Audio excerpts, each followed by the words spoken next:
Hello everyone, my name is James and this is Real Biased Gaming. WoW Legion is just around the corner, and with every WoW expansion comes the ever-flowing fount of hope and excitation for the great rebirth, the second coming, the redemption of the MMO genre that will usher us into a new world of light and peace. Actually, to be honest, the hype seems to be pretty realistic these days. For the most part, I think everyone's expectations for WoW and for Blizzard are fairly sensible. Is that even possible? Many articles I've read or people I've talked to hold to a more pragmatic approach when it comes to the WoW machine these days. As a man that, when I play WoW, I play hard, and when I quit completely, I'm gonna share some of what I'm hoping for, what I really hope to see in there when launch day comes. Yes, we have all kinds of confirmations about exactly what we're gonna see, but like everyone else, I'm trying to be pragmatic here, which in part means I will believe it when I am playing it myself. Now, before I get into specifics, to be transparent here, I'm going to share with you what my priorities for an MMO are. Alright, 4 things. First, I want to feel unique and stand out. I want to experience some level of RPG story to connect me with the MMO world. That was 2. Number 3, I want to be able to affect the world, to put something of my mark on it. And then number 4, I want to be able to compete. Now, I'm not going to speak to these aspects specifically. I might once the game comes out, but it hasn't come out yet. I can't really do that. But these are more of my motivations for what I'm looking forward to, the foundations for what I say, and why I have some of the opinions which are forthcoming. If you share some of these 4 desires, then you may find yourself agreeing with me. If not, then awesome. I want to hear about that in the comments. Okay. First, and probably most importantly, I want to talk about the single-player experience. What, James? You ask. This is an MMO. By definition, it's not single-player. But you know that most of your time in this game, you spend doing things that at least can be done by yourself. Actually, the way LFG and Dungeons have worked for a while now, I can even call the LFG experience a freaking single-player game with how little group coordination's involved. Okay, now this is not like a WoW bashing video. Seriously, I have always enjoyed playing this game by myself. Yes, I'm often in guild chat or TeamSpeak at the time, and sometimes I'll level with friends, but, I mean, most of the time I'm leveling, I'm doing dailies, and I'm in LFG by myself. I'm the guy that reads every quest, at least the first time that I go through it, and I stop every once in a while to take in the view. So what I'm really hoping for in WoW Legion is replayability.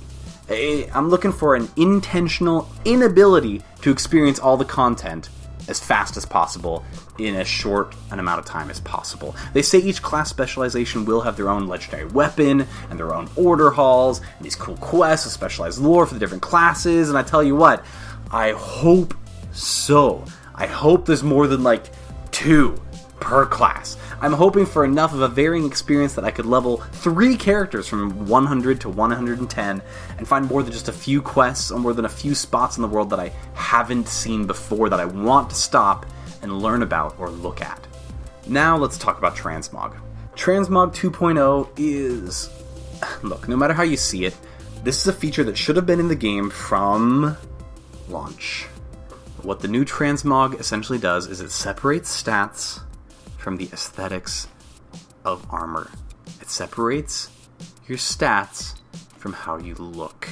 I think that is an exceptional way to have an RPG of any kind work, especially an MMO. The way you look and how powerful you are should not be directly connected. Directly. They should be connected, but indirectly, which is actually how the new system looks like it's going to work. You can't look completely ridiculously powerful unless you've actually got some of the completely ridiculously powerful armor, but you don't have to change your entire outfit just because the new shoulders you got give you an extra 45 agility and they completely clash with your greaves. Okay, this way you can still tell who's actually got a bunch of top tier gear and who is maybe still only level 105. You'll be able to tell the two apart.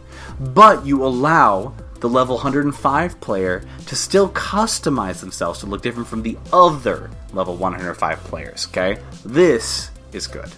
Onward to the order halls. Now, these both make me hopeful and worried. Well, okay, not so much worried as sad. The fact of the matter is that we know there will be nothing like player housing or even anything close to the garrisons in Legion. Now, many say good riddance, and I generally agree with them, but I do want to build something in WoW.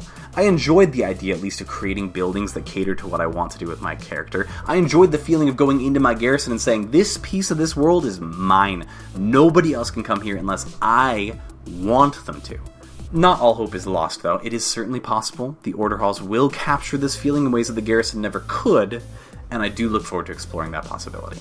Lastly, let's talk about Endgame. There are a lot of aspects I could discuss about Endgame, but I will focus on just one, and that is the simple fact that most of the time I spent grinding and farming in Warlords of Draenor was at the Argent Crusade in Northrend. Suffice it to say, when it comes to farming, I refuse to do it unless I can enjoy it in some real aspect. When I start feeling bored, I stop playing right then and there. There was a time when I was in college where I couldn't stop, and I'm not proud of it, but those times are over. I think simply it was the setting that made the choice for me for Warlords of Draenor. Farming in the Tanaan jungle was just not as interesting of a backdrop, not as deep of a motivation lore-wise or world-wise as just going back to Northrend and playing in the Argent Tournament. Now, maybe that is not fair, as the Argent Tournament is, in my opinion, one of the better daily hubs Blizzard has ever made for WoW, but if I'm going to stick with the game on a daily or weekly farm kind of basis, I need that level of backdrop, motivation, otherwise it just isn't happening. And that, ladies and gentlemen, ends my thoughts on what I'm hoping for and looking forward to in World of Warcraft Legion. Be sure to leave me some of your thoughts in the comment section below. If you disagree with me or I miss something you believe is important, then all the more reason to let me know. Make sure to like and subscribe to the YouTube channel here, and check out RBG on Twitter, Facebook, and my livestream on Twitch. Thanks again for watching, everyone. Once again, my name is James, and this is Real Biased Gaming.